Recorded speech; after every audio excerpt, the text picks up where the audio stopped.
नमस्कार नमस्कार अनि फेरि पनि नमस्कार अनि स्वागत छ है कार्यक्रम उकाली ओह्रालीको पर्खाइमा बसिरहनु भएका सम्पूर्ण दर्शक साथीहरूलाई धेरै धेरै स्वागत तथा अभिवादन छ। चिसो चिसो मौसम, बिस्तारै घाम पनि लाग्दैछ, न्यानो न्यानो अभिवादन पनि छ। किनभने घाम लागे तापनि हिजो धेरै ठाउँमा हिमपात भएको छ, हिउँ परेको छ, त्यही भएर अलिक चिसो, हावा पनि चिसो र पानी छुँदाखेरि धेरैलाई चिसो पनि भइरहेको छ होला हैन। मलाई पनि त्यस्तो भइरहेको थियो, त्यही भएर आफ्नो स्वास्थ्यको ख्याल गर्नुहोस् है। घाम छ, अलिकति न्यानो न्यानो गरेर पनि बस्नु होला। र आज एकदम पवित्र दिन श्री पञ्चमी, सरस्वती पूजा। साँच्चै हामी सानै बेलादेखि सरस्वती पूजा भन्ने बित्तिकै, विशेष गरी हामी विद्यालयमा छँदाखेरि सरस्वती पूजाको महत्त्व हाम्रो लागि धेरै नै ठुलो हुने गर्दथ्यो। जब जब उमेर बढ्दै गयो अनि सरस्वती पूजा जुन विद्यालयमा छँदाखेरि जति महत्त्व छ, बिस्तारै त्यो महत्त्व घट्दै गएको हो कि भन्ने धेरैले अनुमान लगाउन पनि थाल्नु भएको छ। सबैभन्दा पहिला यो पवित्र दिनको सम्पूर्ण जुन विद्यामा ध्यान दिइरहनु भएको छ, कलाकारितामा ध्यान दिइरहनु भएको छ, सङ्गीतमा ध्यान दिइरहनु भएको छ, हरेक क्षेत्रमा आफूलाई अघि बढाउनको लागि सरस्वतीलाई तपाईँले आराधना गरिरहनु भएको छ। सम्पूर्णलाई धेरै धेरै शुभकामना छ। र आज कार्यक्रम उकाली अलिकति विशेष पनि छ। कार्यक्रम उकाली ओह्रालीमा हामीले नेपाली लोकगीत सङ्गीतको चर्चा परिचर्चा तपाईँ माझ गर्दै आइरहेका छौँ र हामी हरेक दिन भन्ने गर्छौँ, हामी नेपालीको सबैभन्दा ठुलो सम्पत्ति भनेको हाम्रो संस्कृति, हाम्रो कला र हाम्रो पहिचान नै त्यो भएपछि हामी सबैले कला संस्कृति रीतिरिवाज चाडपर्वको बारेमा त पक्कै पनि हाम्रो पहिचानलाई बचाउने काम त गर्नुपर्छ भनेर, त्यसैले पनि कार्यक्रम उकाली ओह्रालीमा हामीले लोकगीत सङ्गीत कला संस्कृति रीतिरिवाज चाडपर्व र धेरै कुराहरू गर्ने गर्छौँ। यसै क्रममा आजको कार्यक्रम उकाली ओह्रालीमा पनि हामीले विशेष महत्त्व, सरस्वती पूजाको के महत्त्व छ, श्री पञ्चमी कसरी भयो र विद्यार्थीहरूका लागि, कलाकारितामा लागेका साथीहरूका लागि यसले के कस्तो विद्या प्रदान गर्छ, यिनै चर्चा परिचर्चा आजको कार्यक्रममा गर्नेछौँ। र कति कुरा मलाई थाहा नभएका, कति कुरा तपाईँलाई थाहा नभएका, यी धेरै कुराहरू आजको कार्यक्रमबाट तपाईँ थाहा पाउनुहुन्छ। र आज हाम्रो साथमा हुनुहुन्छ प्राध्यापक डाक्टर हुनुहुन्छ वीणा पौडेल। उहाँलाई कार्यक्रममा स्वागत गरौँ। वीणाजी स्वागत छ। धन्यवाद। हजुरको नामै वीणा है, जुन हामीले सरस्वती वन्दनामा भेट्छौँ, वीणा पुस्तकधारिणी है, त्यही नाम हो। सरस्वतीले लिने जुन मधुर वाद्यवादन छ त्यसकै नाम हो। हजुर, सुरुमै पवित्र दिन भनिसकेको छु। आजको दिनलाई सबैले पवित्र मान्ने गर्नुहुन्छ। आजको दिनमा जुनसुकै शुभ कार्य गर्नको लागि पनि साहित्य हेराउनु पर्दैन होइन। यी हाम्रो जनविश्वास पनि रहेको छ, पहिल्यैदेखि चलिआएको चलन पनि हो। श्री पञ्चमी, सरस्वती पूजा, वसन्त पञ्चमी, अनेक नामहरू छन् है। सुरुवात हामी सरस्वती वन्दनाबाट गर्न चाहन्छौँ। जस्तो हामी सानो छँदा पनि, विद्यालयमा छँदा पनि र अहिले पनि धेरैजनाले सरस्वती वन्दना गरिरहनु भएको हुन्छ, सरस्वती मैया दृष्टा वीणा पुस्तकधारिणी भनेर। यसको अर्थ पनि हामीलाई बुझ्न मन लागेको छ। हामीमध्ये कतिजनालाई थाहा नहुन सक्छ, भनि पनि रहनु भएको हुन्छ, प्रार्थना गरि पनि रहनु भएको हुन्छ। आजको कार्यक्रमबाट चाहिँ हामी यो अर्थ पनि बुझ्न चाहन्छौँ हजुरबाट। हजुर, प्राय अब स्तुतिहरूमा, भजनहरूमा, स्रोतहरूमा चाहिँ नि जुन देवीलाई प्राधान्य मान्यो, उसलाई प्रधान रूपमा मान्यो, उसको गुणगान गरिएको हुन्छ। यहाँ पनि कस्तो भने सरस्वतीलाई मैले देखेँ भनेर, सरस्वती मैया दृष्टा, मैले सरस्वती देखि। कस्तो सरस्वती था भन्दाखेरि सरस्वती मैया दृष्टा हंस वाहन संयुक्ता। अब हरेक देवी देवताको एउटा हातमा आयुध र वाहनहरू त क्या हुन्छ। सरस्वतीको पनि जस्तो सरस्वतीको चाहिँ हामीले जस्तो वाहन भनेर सेतो रङको हाँसलाई लिएको छ। त्यसपछि उपवाहन भनेर पनि फेरि वर्णन आउँछ मयूरको। त्यस्तो कस्तो रूप त सरस्वतीको भन्दा, सरस्वतीको चाहिँ नि हामी कहाँ पूजा गरिने सौम्य स्वरूपको देवीहरू त हामी दुई प्रकारको पूजा गर्छौँ।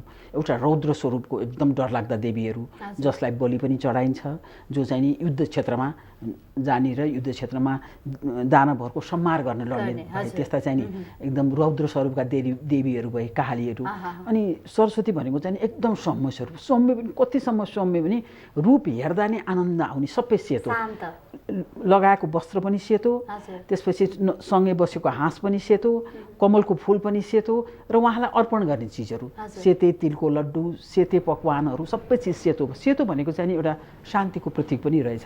त्यसले गर्दा कुनै कुरो आर्जन गर्नको लागि, कुनै कुरामा जस्तो विद्या आर्जन गर्ने कतिसम्म माथिसम्म पुग्नुपर्ने छ भन्दाखेरि एउटा मनलाई एकाग्र भएर शान्त मनले मात्रै हामी कुनै कुरालाई प्राप्ति गर्न सक्छौँ। र त्यो प्राप्ति गर्नको लागि हामीले आराधना गर्ने भनेको सरस्वती भयो। त्यसले गर्दाखेरि यो श्लोकमा पनि यो भजनमा पनि सरस्वतीको त्यो शान्त स्वरूपको कल्पना गरेर उहाँको प्रशंसा गरिसकेपछि अनि त्यसबाट आफूलाई ऊर्जा प्राप्त होस् र मैले के गरौँ भने जस्तो अब हामी कहाँ थुप्रै वर्णन आउँछ, वेदव्यासले भयो, कालिदासले भयो, वाल्मीकिले भयो, तुलसीदासहरू पनि उहाँहरूले चाहिँ नि सरस्वतीको आराधना गरेर सरस्वतीलाई रिझाएपछि बल्ल उहाँहरूलाई चाहिँ नि उहाँहरूलाई उहाँहरूको अध्ययन मनन सबै थोक थियो।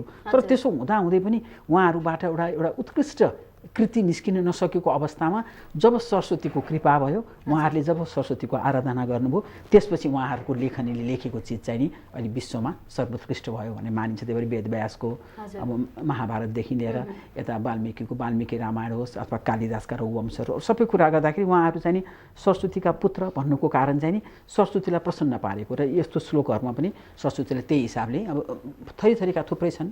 अब यो सरस्वती माया दृष्टि अब त्यसपछि आएर महाभारतमा पनि थुप्रै सरस्वतीकैलाई मात्रै आराधना गरेर लेखनीको सुरु गरिएको छ। सुरुमा लेख्न बस्दाखेरि जस्तो हामी अग्रपूजाको अधिकारी भनेर गणेशलाई श्री गणेशाय नमः भन्छौँ। श्री गणेशाय नमः भनेर गणेशलाई स्मरण गर्ने बित्तिकै यस्तो कृतिहरू लेख्दा चाहिँ सरस्वती मातालाई पूजा गरेर उहाँलाई सम्झेर अब मलाई मेरो लेखनीमा त्यस्तो शक्ति आओस् कि मैले लेखेको कुरो जीवन्त भइदियोस्, एउटा समाजलाई मार्गनिर्देशक भइदियोस्, यो चाहिँ सबैले भोलि यो पढेर त्यसलाई धारण गर्न सकुन् भन्ने एउटा इच्छा आकाङ्क्षाले गर्ने हुनाले सरस्वतीको एउटा स्वच्छ स्वरूपको यसमा बयान गरिएको। अब जस्तो सरस्वती पूजाको कुरा गरिरहँदाखेरि होइन, विशेष गरी हामी विद्यालयमा छँदाखेरि र अहिले पनि साना भाइ बहिनीहरूलाई जस्तो पढाइ नै सुरु गर्नु पर्दाखेरि पनि होइन सरस्वती पूजाको दिनदेखि नै सुरु गर्दा राम्रो हुन्छ होइन। र हामीले पनि सरस्वती मन्दिरमा गएर एउटा अक्षर मात्र लेखियो भने पनि त्यो एकदम पवित्र हुन्छ र धेरै ज्ञान विद्या चाहिँ सरस्वतीबाट हामीलाई प्रदान हुन्छ भन्ने जुन जनविश्वास पनि रहिआएको छ र हामीले त्यसलाई पनि फलो गर्दै आइरहेका छौँ होइन। र विशेष गरी विद्यालयमा अध्ययन गर्ने विद्यार्थी होस्, कलाकारितामा लाग्नुभएका कलाकारहरू, सङ्गीत क्षेत्रमा लाग्नुभएका होस्, जस ज्ञान हामीले आर्जन गर्ने कुरामा चाहिँ हामी सरस्वतीलाई एकदमै आराधना गर्ने गर्छौँ है। यसको महत्त्व जुन श्री पञ्चमी भनेर जुन महत्त्व छ सुरुवात कहाँबाट भएको हो खास? अब यो पुराणमा चाहिँ कस्तो वर्णन आउँछ भनेदेखि जस्तो ब्रह्माले सृष्टि गर्नुभयो, सृष्टि गर्नु क्रममा सृष्टि गरिसकेपछि यो सृष्टि अलिकति त्यति तेजिलो भएन, त्यहाँ बोल्न पनि जानेन, बाणी आएन। अनि अब यस्तो सृष्टि भयो भनेर ब्रह्मालाई पिर पर्यो अनि उहाँले विष्णुसँग सल्लाह गरिकन फेरि कमण्डलुमा विशेष अभिषेक गरेर जल सेचन गरेपछि सरस्वती माता प्रकट हुनुभयो। सरस्वती प्रकट हुने बित्तिकै सरस्वतीलाई चाहिँ जस्तो बाणी भने वाग्देवी भनेर भने अनि त्यसपछि सबै जनावरहरूमा चराहरूमा बोली आयो, मानिसहरू बोल्न थाले अनि यो सृष्टिको रमाइलोपन त्यसपछि भयो।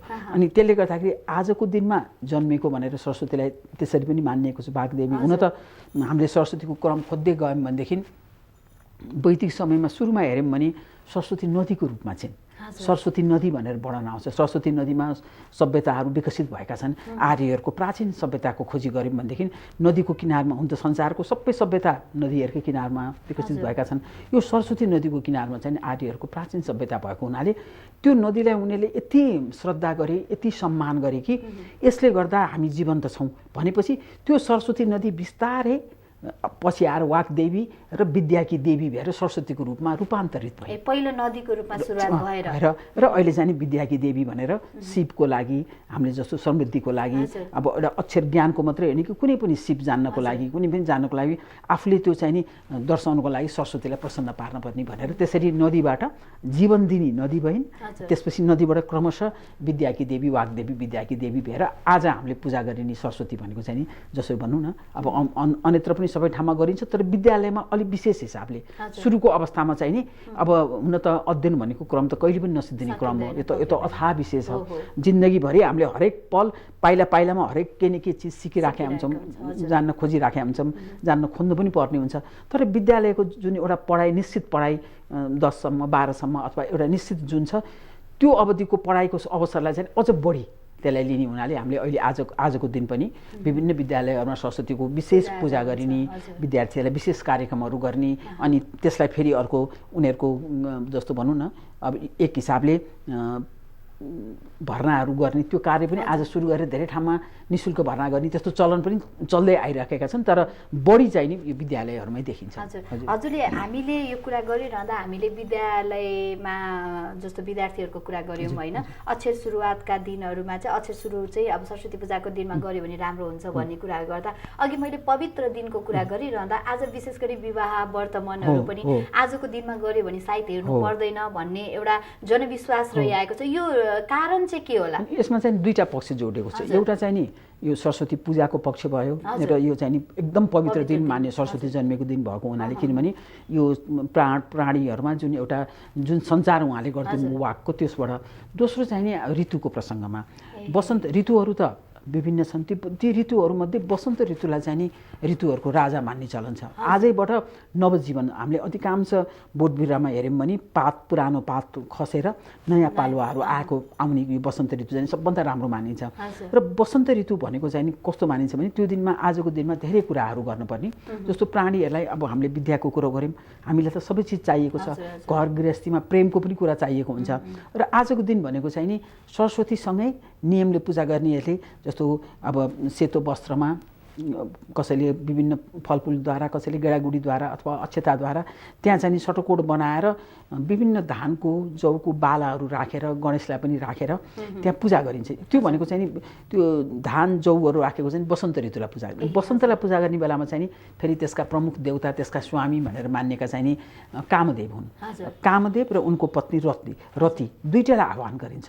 सरस्वतीलाई पूजा गर्ने बेलामा सरस्वती पूजा भइहाल्यो, सरस्वतीभन्दा अगाडि गणेशको पूजा गर्ने चलन चढ्यो, अनि गणेश, सरस्वती र कामदेव र रतिलाई पनि एकै ठाउँमा राखेर पूजा गर्ने हुनाले आजको दिन भनेको चाहिँ नि यो वसन्त ऋतुको आगमन र यो चाहिँ नि हामी सबै प्राणीहरूको लागि यो सञ्चालन, हरेक प्राणीले आफ्नो वंश वृद्धिको लागि चाहिँ नि उसले आफ्नो तरिकाले उसले प्रयत्न गरिराखेको हुन्छ। अनि त्यसको लागि चाहिँ त्यसको प्रमुख को हुन्छ?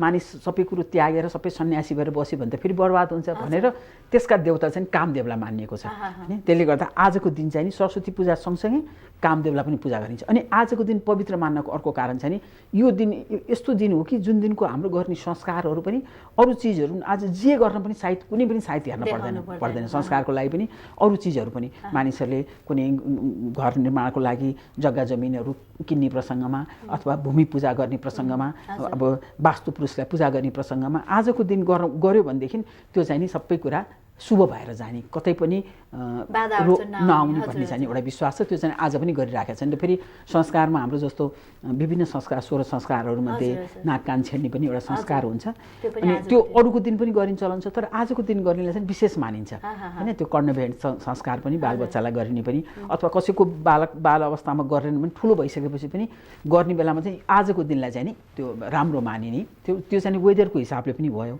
अहिले चाहिँ एकदम ठिक्कको जाडो ठ्याक्क सिद्धिने र गर्मी सुरु हुने र फेरि गर्मी पनि नभइसकेको ठिक्कको मौसम, अनि त्यसपछि फेरि दिन पनि क्रमशः लम्बिँदै गयो। हुन त सबै 24 घन्टा हो, तर पनि हामी घडी हेर्ने, उज्यालो अँध्यारो हेर्ने भएको हुनाले अब क्रमशः दिन चाहिँ लामो हुँदै गर्ने हुनाले धेरै शुभ साहित्यको लागि चाहिँ आज एकदमै राम्रो मानिन्छ।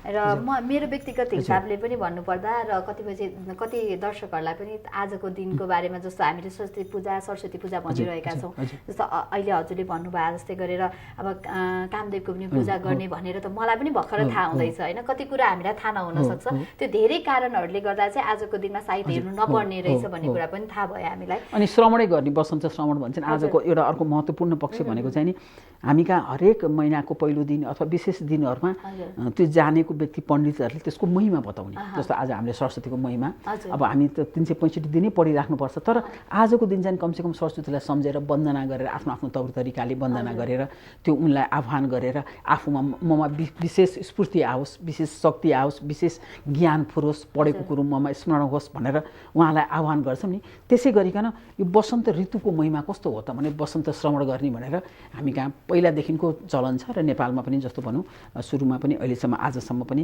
राष्ट्र प्रमुखले समेत त्यो गरेर हनुमान ढोका मल्लकालको दरबारमा गएर नासल चोकमै गएर त्यो विधि विधानपूर्वक एउटा सुन्ने गर्ने चलन छ। त्यो पनि एकदमै राम्रो पक्ष आजको दिनको चाहिँ नि ऋतुसँग पनि जोडिएर र वसन्त श्रवण पनि यसको एउटा महत्त्वपूर्ण पक्ष हो। र साँच्चै हजुरले यसो भनिरहँदा मलाई बाल्यकालको याद आयो है। अब जस्तो हामी चाहिँ सानो छँदाखेरि के गर्थ्यौँ भने श्री पञ्चमीको दिनमा अथवा सरस्वती पूजाको दिनमा सरस्वती मन्दिरमा गएर पूजा गरिँदै छँदैछ अनि सबै आफ्नो भयभरको त्यो कोष बुकहरू सबै बुकहरू फिजाएर होइन फिजाएर सबैलाई पूजा गरेँ अनि आज चाहिँ यो सबै बुकहरू चाहिँ एक एक पाना भए पनि पढ्यो भने चाहिँ मैले त्यो हुन्छ नि कहिले पनि बिर्सिँदिनँ होइन मलाई एकदम पढ्न आउँछ भन्ने त्यो एक किसिमको हामीलाई चाहिँ बालबालिका हुँदाखेरि त्यो भएको भएर सबै बुक फिजाएर सबै त्यो रातिसम्म बसेर भए पनि पढ्ने हाम्रो चाहिँ त्यस्तो चलन थियो कि धेरैले आज त्यही नै गरे हुन्छन् सधैँ पढ्नु पर्यो भने आज पढेको चाहिँ विशेष हुन्छ भने मन्त्रको हिसाबले मात्रै भए पनि कुनै विशेष चिजको हिसाबले भए पनि कलम कापी राख्ने त्यहाँ यसो त्यसलाई चाहिँ नि भनौँ कसैले पढ्ने कसैले कमसेकम त्यो नसके अक्षर नचिन्ने पनि हामीका छन् पूजा मात्रै भए पनि गर्ने त्यो खालको चलन चाहिँ छ। हजुर हजुर कार्यक्रम उकाली ओह्राली हेर्दै हुनुहुन्छ। कार्यक्रम उकाली ओह्रालीमा हामी आज विशेष सरस्वती पूजाको महिमा र श्री पञ्चमीको महिमाको बारेमा चर्चा परिचर्चा गरिरहेका छौँ। जहाँसम्म लाग्छ यहाँहरूले पनि थाहा नपाउनु भएका धेरै कुराहरू छन् र नेपालमा कहाँ कहाँ सरस्वतीका मन्दिरहरू छन्, कति मूर्तिहरू छन्, यी विभिन्न कुराको चर्चा परिचर्चा पनि हामी गर्नेछौँ। यतिखेर कार्यक्रमलाई रमाइलो गर्छौँ गीत सङ्गीतबाट। कार्यक्रम उकाली ओह्राली हो, लोकगीत सङ्गीत त हामीले पस्कन्छौँ नै। यति बेला मिठो भाका तपाईँका लागि। हजुर कार्यक्रममा राखिएको छोटो विश्रामपछि पुनः स्वागत छ। यहाँहरू हेर्दै हुनुहुन्छ कार्यक्रम उकाली ओह्राली र उकाली ओह्रालीमा आज हामी विशेष गरी श्री पञ्चमीको बारेमा चर्चा परिचर्चा गरिरहेका छौँ। विद्या बुद्धिकी देवी सरस्वतीको पूजा आराधना आज गर्नाले चाहिँ हामी सबैको बुद्धि त्यसै गरी विद्या बढ्ने भन्ने जनविश्वास पनि रहेको छ र विशेष गरी श्री पञ्चमीको दिनलाई पवित्र दिन मानिएकोले गर्दा पनि आजका दिनमा पवित्र कामहरू गर्न कुनै पनि काम गर्नको लागि तपाईँ नयाँ काम सुरुवात गर्दै हुनुहुन्छ भने पनि सायद हेरिराख्नु पर्दैन भन्ने जनविश्वास पनि रहेको छ र आजको कार्यक्रममा हामी प्राध्यापक डाक्टर बिना पौडेलसँग कुराकानी गरिरहेका छौँ। जस्तो बिनाजी अब मैले अघि सानो छँदाको कुरा गरिरहँदा होइन हामीले अर्को पनि काम गर्थ्यौँ। हुन त हिजो आज पनि हाम्रा साथीहरू जति पनि हुनुहुन्छ यतिखेर कार्यक्रम हेर्ने उहाँहरूले पनि गर्नुहुन्छ होला। जस्तो हामीले चाहिँ त्यो 7वटा चामल गनेर होइन अनि सरस्वतीलाई ढुगाएर अनि त्यसपछि अक्षता होइन अनि त्यो दाँतमा नछुवाइकन त्यो निल्नु पर्ने त्यो पनि एउटा जनविश्वास रहेकोले त्यो गऱ्यो भने चाहिँ एकदम राम्रो हुन्छ भन्ने पनि थियो। यसको कारण चाहिँ के हो खास? अब प्रष्ट रूपले कतै धार्मिक ग्रन्थहरूमा चाहिँ नि यसको उल्लेख आएको छैन।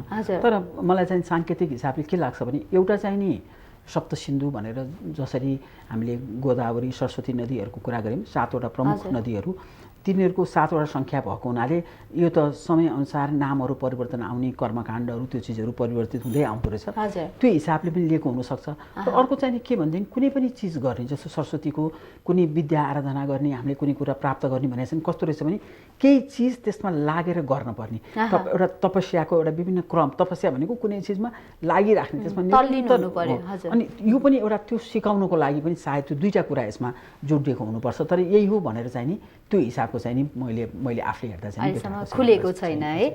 अब जस्तो हामी सरस्वती पूजा भन्ने बित्तिकै हामीले देखिरहेका छौँ देशभरमा विभिन्न सरस्वती मन्दिरहरूमा चाहिँ भिडभाड हुने गर्दछ। विशेष गरी गैरीधाराको नील सरस्वती मन्दिर, यता स्वयम्भूमा रहेको होइन सरस्वती मन्दिर अनि मञ्जुश्रीको पनि चर्चा परिचर्चा हुने गर्दछ। वास्तवमा नेपालमा कहाँ कहाँ सरस्वतीको मठ मन्दिरहरू छन् होइन, मूर्तिहरू चाहिँ एउटा हुन्छ नि पुरानै चलनदेखि नै अहिलेसम्म कति चाहिँ रहेका छन् त? अब सुरुकोदेखिको हामी कहाँ हेऱ्यो भने सरस्वती कुण्ड भनेर लेले पनि एउटा प्रसिद्ध स्थल हो। यो सरस्वती ललितपुरको लेले जावलाखेलबाट। अनि त्यसपछि आइसकेपछि चाहिँ नि सरस्वतीका पूजाहरू गरिने ठाउँहरूमध्ये अघि बहिनी भन्नुभयो होइन, अब यता लाजिमपालको नील सरस्वती अथवा यो अरू त्यसपछि चाहिँ हामी कहाँ अर्को कस्तो भयो भनेदेखि हामी कहाँ त सनातन धर्म र बौद्ध धर्म एउटा सँगसँगै हिँडेको र दुईटाको एकदम धेरै कुराहरूमा भनौँ न अब कति कुराहरू उनीहरूको ग्रन्थहरू अरू तौरतरिका फरक भए पनि कति कुरा चाहिँ सामञ्जस्य पनि छ।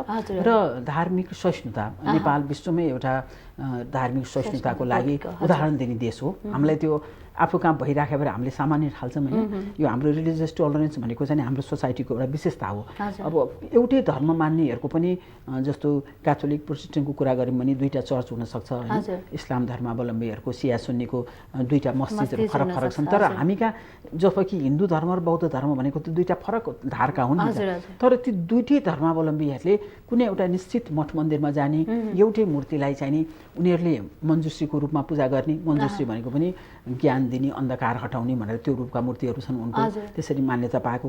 अनि सरस्वती पनि त्यही देवीले, अब हामीले जुन स्वयम्भूमा गएर आजको दिन धेरै मान्छेहरू काठमाडौँ उपत्यकाका स्वयम्भूमा पूजा गर्न जान्छन्। स्वयम्भूमा त्यो थलोमा गएर एउटा मूर्ति विज्ञानको हिसाबले हेऱ्यो भने त्यो महामञ्जुश्रीको मूर्ति हो होइन। अब मञ्जुश्रीको मूर्ति भनेको चाहिँ नि बौद्ध धर्मसँग सम्बन्धित हो, तर त्यसमा सम्पूर्ण आज हिन्दूहरूले सरस्वती देवी भनेर पूजा गर्छन् होइन। त्यस्तो खालको चलन चाहिँ नि त्यहाँ त्यो ठाउँ पनि एउटा प्रसिद्ध थलो हो जहाँ धेरैजना जान खोज्छन्। अब त्यो बाहेक अन्यत्र आफ्नो ठाउँको लोकल ठाउँहरूमा पनि विभिन्न ठाउँहरू छन्, कतै कुण्डको रूपमा मात्रै राखिएको छ, कतै सरस्वतीलाई जस्तो पछिल्लो समयमा आइसकेपछि नेपालमा कस्ता मूर्तिहरू बनेको देखिन्छ भने जस्तो पशुपतिको जयवागेश्वरी भनौँ, जयवागेश्वरी चाहिँ पुरानो मूर्ति हो। अब सरस्वतीको सम्बन्धको कुरा गर्दा ब्रह्माले सृष्टि गरेपछि हुनाले ब्रह्मा सबैका पिता भए, सरस्वतीको पनि पिता भए, छोरी भए। त्यसपछि पछिल्लो समयमा फेरि ब्रह्माको शक्तिको हिसाबले पनि सरस्वतीको उल्लेखहरू आएको छ, उनको शक्ति कसो के हो भनेर। अनि पछिल्लो समयमा धेरै पछि समयमा आइसकेपछि चाहिँ गणेशलाई पनि यो शिव पार्वती गणेशको हिसाबले पनि एउटा परिवारका सदस्य भनेर गणेशसँग, र पछिल्लो समयमा हामीले जति पनि यो सरस्वती पूजा लक्ष्मी पूजामा भारतमा प्रिन्ट भएर आउने पेन्टिङहरू देख्छौँ त्यसमा चाहिँ लक्ष्मी सरस्वती गणेश त्यसरी राख्ने चलन भयो। तर नेपालको सरस्वतीका केही यस्ता मूर्तिहरू पनि छन् जुन मूर्तिको तल्लो पादपीठमा तल्लो भागमा चाहिँ गणेशको मूर्ति अङ्कित गरिएको छ। जस्तो महाङ्काल, टुँडिखेलको महाङ्कालको मन्दिर हो, महाङ्कालमा सिँढी चढ्नुभन्दा अगाडि तल त्यहाँ सरस्वतीको मूर्ति छ। त्यो मूर्तिमा पनि त्यसै गरिकन सानो गणेशको मूर्ति। जयवागेश्वरीमा चाहिँ भित्र गर्भगृहभित्र नै पनि त्यहाँ सरस्वतीको मूर्ति। त्यसै गरिकन फर्पिङमा पनि छ, फर्पिङमा पनि सरस्वतीको प्रसिद्ध एउटा कमल पोखरी भन्ने ठाउँ छ, त्यो पार्टीमा चाहिँ नि सरस्वतीको पुरानो मूर्ति छ। त्यो चाहिँ नि अधिकांश मूर्तिहरू चाहिँ हामी कहाँ भेटिएका अभिलेखहरू नभएको, मितिहरू नभएको छ। यो कमल पोखरीको मूर्तिमा चाहिँ मिति भएको, यो 12औं शताब्दीको मूर्ति हो। त्यसले गर्दा त्यहाँ पनि भनौँ न मेला लाग्ने, त्यो ठाउँमा पनि मेला लाग्ने, यस्ता थुप्रै ठाउँमा। र अहिले पछिल्लो समयमा चाहिँ के हो भने मन्दिरहरूको जुन एउटा कम्पाउन्ड कम्प्लेक्स हुन्छ त्यसमा चाहिँ नि एउटा जुन देवतासँग सम्बन्धित मन्दिर भयो त्यो सेन्टरमा हुने भयो, अनि अरू देवताहरूलाई पनि त्यहाँ स्थापना गर्ने क्रममा चाहिँ नि सरस्वती पनि एउटा को मूर्ति चाहिँ नि राख्ने। पछिल्लो समयमा नयाँ सरस्वतीका मूर्तिहरू त थुप्रै छन्, र केही सरस्वतीको प्रसिद्ध मूर्तिहरू हाँडी गाउँको अन्यत्रको ठाउँको चाहिँ सरस्वतीको मूर्तिहरू चोरी भएर विदेश पनि गए। त्यो विदेश लगिसकेपछि पछि फेरि पहल गरेर त्यो मूर्तिहरूमा चाहिँ कतिचोटि चाहिँ त्यसरी पहल गर्न सकियो, अथवा यो मूर्ति यो ठाउँको हो, नेपालको मूर्ति हो भनेर पहल गर्न सक्यो भनेदेखि पुरातत्व विभागले अथवा अरू व्यक्ति विशेषले पनि पहल गरेर ती मूर्तिहरू फर्केका पनि छन्। अहिले हाम्रो छाउनीको राष्ट्रिय सङ्ग्रहालयमा त्यसरी सरस्वतीको मूर्ति पनि यहाँबाट चोरी भएर गएर फेरि फर्केर आएको पनि मूर्तिहरू छन्। त्यो सुन्दरताको दृष्टिले सरस्वतीको मूर्तिहरू एउटा उभिएका मूर्तिहरू हुन्छन्, हामी स्थानक भन्छौँ, अर्को चाहिँ कमलको फुलमा बसेको, अनि हातमा पनि पुस्तक पनि लिएको, त्यसपछि मसीदान पनि लिएको, अनि सरस्वतीको वीणा पनि लिएको। त्यस्तो खालको सरस्वती चाहिँ किनभने सबै रागको, ध्वनिको, सबैको लयको, सबैको प्रतीकको रूपमा, त्यस कारण आज सबै वाद्यवादनहरूलाई पनि पूजा गर्ने चलन हुन्छ। त्यो चाहिँ त्यो भएपछि त्यसमा आउने जुन झङ्कार हुन्छ त्यो चाहिँ नि एउटा जीवन्त भइदियोस् भन्ने एउटा विश्वासले हो। यता विद्याको लागि पनि, यता शिवको कौशलको लागि कलाकारहरूले पनि, यता कुचीहरूको पनि आज सबै पूजा गर्छन्। यो सबै चिज चाहिँ नि यसरी जोडेर काठमाडौँ उपत्यका र बाहिर पनि विभिन्न ठाउँहरूमा छन्। कतै मूर्ति छ, कतै कुण्डको रूपमा मात्रै छ, कतै चाहिँ नि देवीको रूपमा भनेर, जस्तो महाकाली, महालक्ष्मी, महासरस्वती भनेर तीनटा देवीको चाहिँ नि विभिन्न समयमा पूजा गर्ने, तीनटै देवीलाई आह्वान गर्ने। तर विशेष दिन चाहिँ नि एउटा पर्टिकुलर देवीको मात्रै हुने चलन छ। अब दसैँको बेलामा महाकाली, महालक्ष्मी, महासरस्वती तीनटैलाई घटमा आह्वान गरिन्छ।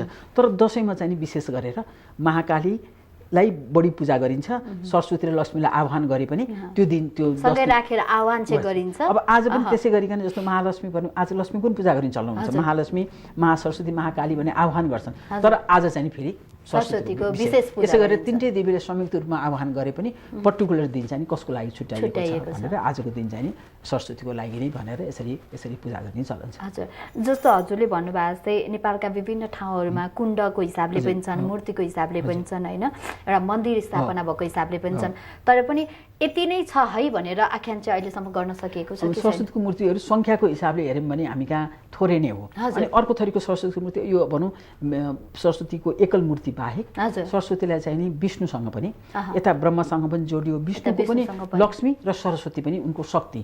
अधिकांश मूर्ति चाहिँ नि विष्णुको लक्ष्मीसँग हुन्छ, तर केही यस्ता मूर्तिहरू छन् जसमा विष्णु भगवानलाई उभिएको देखाइएको हुन्छ फलकमा, अनि त्यसपछि एकापट्टि कहिले चाहिँ भूदेवी भनेर पृथ्वीलाई पनि देखाइएको हुन्छ, अनि लक्ष्मीलाई पनि राखिएको हुन्छ अनि सरस्वतीलाई पनि। कच्चीमा चाहिँ हाम्रो सिमरनगढतिर भेटिएका मूर्तिहरू यस्ता थुप्रै मूर्ति छन् जसमा विष्णु भगवान उभिनु भएको छ, अगाडि उहाँको वाहन गरुड राखिएको छ र लक्ष्मी र सरस्वतीलाई चाहिँ दायाँ बायाँ राखिएको छ होइन।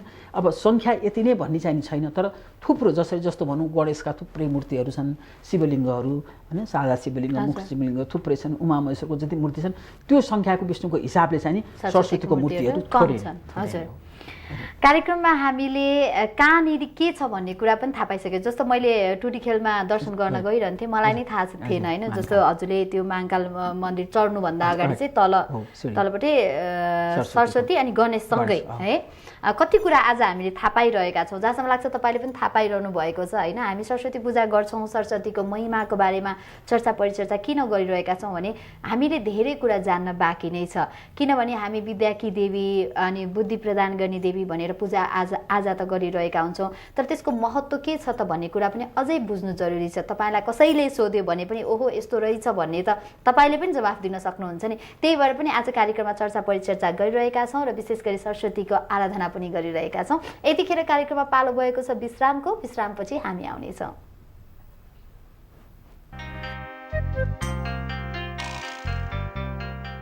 हजुर, कार्यक्रममा राखिएको छोटो अनि आजको लागि अन्तिम विश्रामपछि पुनः स्वागत छ। हेर्दै हुनुहुन्छ कार्यक्रम उकाली ओह्राली, गीत सङ्गीतबाट मनोरञ्जन गराइरहेका छौँ र आज विशेष दिन श्री पञ्चमीको बारेमा चर्चा परिचर्चा पनि गरिरहेका छौँ र विद्याकी देवी बुद्धिकी देवी सरस्वतीलाई हामीले पूजाआजा गर्छौँ। उहाँको महिमाको बारेमा पनि चर्चा परिचर्चा आजको कार्यक्रममा किन गरिरहेका छौँ भने हरेक देवी देवताको आफ्नो छुट्टै महिमा हुने गर्दछ र हामीले कुनै पनि पूजाआजा गर्छौँ भने त्यो महिमा बुझ्नु जरुरी छ भनेर पनि आजको कार्यक्रममा विशेष कुराकानी गरिरहेका छौँ। जस्तो बिनाजी, हामीले सरस्वतीलाई विशेष गरी विद्याकी देवी अनि बुद्धि प्रदान गर्ने देवीको रूपमा मानिरहेका छौँ होइन, जनविश्वास पनि छ, हामीले पनि मानिरहेका छौँ। त्यो बाहेक पनि सरस्वतीलाई होइन अरू कुनै रूपमा हेर्ने पनि जनविश्वास छ कि अथवा पुराना होइन पुरातात्विक कुराहरू केही छन् कि?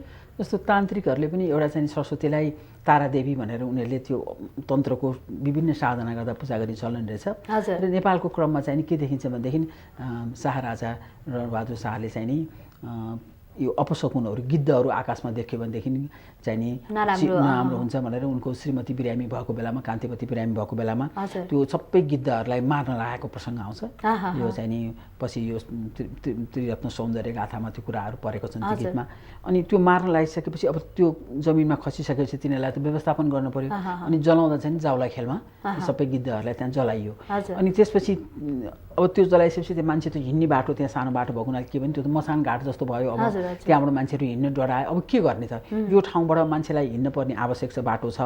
अब यसलाई चाहिँ नि कुन तरिकाले भूतप्रेत यहाँ आउँदैनन् भनिसकेपछि त्यहाँ तान्त्रिकहरूले ल अब यहाँ चाहिँ सरस्वतीको मूर्ति स्थापना गर्ने भनेर त्यहाँ सरस्वतीलाई जगाएर मूर्ति स्थापना गरे प्रसङ्ग आउँछ। भनेपछि सरस्वती देवीलाई विद्याको लागि आराधना गर्नु सँगसँगै यसरी भूतप्रेत हटाउनुको लागि पनि अब दिन प्रायः धेरै जस्तो अब हनुमानको, नरसिंहको अरूहरूको मूर्ति स्थापना गरेको चलनहरू छ। दरबारका ढोकाहरूमा भूतप्रेतभित्र नआउनु भनेर हनुमानलाई राख्ने, नरसिंहलाई राख्ने चलन त थियो मल्लकालमा पनि। तर यहाँ चाहिँ नि त्यो सरस्वतीलाई त्यसरी राखेपछि सरस्वतीको त्यो स्वरूपमा पनि सरस्वतीको चाहिँ मान्यता भएको देखिन्छ। त्यसरी चाहिँ सरस्वतीलाई एउटा त्यो रूपमा पनि पूजा गरेको छ। हजुर, भनेपछि डर त्रास भगाउनको लागि भूतप्रेतबाट चाहिँ हुन्छ नि एक किसिमको डर त्रास नहोस्, त्यो तान्त्रिक विधि पनि हुन्छ भन्ने हिसाबले पनि त्यो चाहिँ रणबहादुर शाहको पालादेखि देखिएको छ। त्यो एउटा गीतमा आएको हुनाले त्यसरी थाहा पाइन्छ। हजुर, अब जस्तो हामी सरस्वतीको महिमाको चर्चा गरिरहँदाखेरि होइन हामीले विभिन्न देवी देवताहरूको पूजाआजा गर्छौँ हुन्छ नि होइन, यो देवीको पूजा गर्दा चाहिँ यो कुरामा ध्यान दिनुपर्छ भन्ने कुराहरू पनि आइरहेका हुन्छन्। जस्तो सरस्वतीको पूजाआजा गर्दाखेरि हामीले के कुरामा चाहिँ ध्यान दिनुपर्ने हुन्छ विशेष चाहिँ? एउटा चाहिँ सात्विक भन्छन्, सरस्वतीलाई हरेक चिज सात्विक हिसाबले चलाउने भनेको भोगहरू नचढाउने, कुनै पनि बलिहरू नचढाउने। हुन त ऋग्वेदमा एउटा कस्तो प्रसङ्ग आउँछ, राजसूय यज्ञ गर्दाखेरि राजसूय यज्ञ गर्ने विभिन्न क्रममा चाहिँ नि सरस्वतीलाई भेडाको बलि चढाएको पनि प्रसङ्ग त्यहाँ यसो उल्लेख गरेको छ। तर नभए सामान्य हामीका सरस्वतीलाई बलि चढाइँदैन। अनि सात्विक हिसाबले राख्दाखेरि चाहिँ नि कि सेतो कि पहेँलो कुराको आज बयान आउँछ। हुन त अब जस्तो जल चढाउने, अर्घ चढाउने सबै चिजहरू भयो, दुध दहीहरू भयो, तिलको चढाए पनि सेतै तिलको प्रावधान राखेर त्यस तिलको पिठोको रोटी बनाउने अथवा तिलको लड्डु बनाउने, सेतै सबै कुरो सेतो पहेँलो मात्रै गर्ने विधान छ। अनि अनि षोडशोपचारले पूजा गर्ने क्रममा चाहिँ आज जस्तो भनौँ सरस्वतीलाई मनपर्ने भन्ने हिसाबमा चाहिँ जस्तो दही दुधको पनि प्रसङ्ग जोडिएको हुँदो रहेछ यसमा। किनभने पछिल्लो समयमा कृष्ण र सरस्वतीको पनि प्रसङ्ग जोडिएको छ र हुन त कृष्ण पौराणिक देवता भए अनि त्यो कृष्णको प्रसङ्गसँग जोडिँदाखेरि त्यही भएर सरस्वतीलाई त्यो यो मयूरको प्वाखहरू पनि चलाउने चलन पनि छ। त्यो चाहिँ नि अब जस्तो उनको उपवाहन भनेर हाँस चाहिँ वाहन भयो, उपवाहन चाहिँ मयूर भयो। अनि त्यो मयूरलाई पनि देखाउने क्रममा त्यो पनि जोडिएको होला र कृष्णसँग पनि जोडिएको हुनाले त्यसरी सरस्वतीलाई प्रसन्न पार्नको लागि भनेर त्यो पनि चढाउने चलन छ। अनि रत्नहरूमा पनि जस्तो मोती चाहिँ नि सरस्वतीलाई बढी मनपर्ने भएको हुनाले मोती नै अर्पण गर्ने त्यसरी पनि त्यो विधान पनि छ। त्यसपछि चाहिँ नि पाठ गर्ने उसको 108 वटा जस्तो हामीका हरेक देवी देवताको 12 वटा नाम, त्यसपछि 108 वटा नाम र त्यो हरेक नामको पछाडि चाहिँ नि उनको कामसँग सम्बन्धित उनले के काम गरिन् अथवा स्वरूप कस्तो छ भनिसकेपछि यस्तै गरिकन सरस्वतीको पनि 108 वटा नामहरू जपेर त्यही बेलामा ती अगाडि नै जप्ने अथवा लेख्ने पनि चलन छ।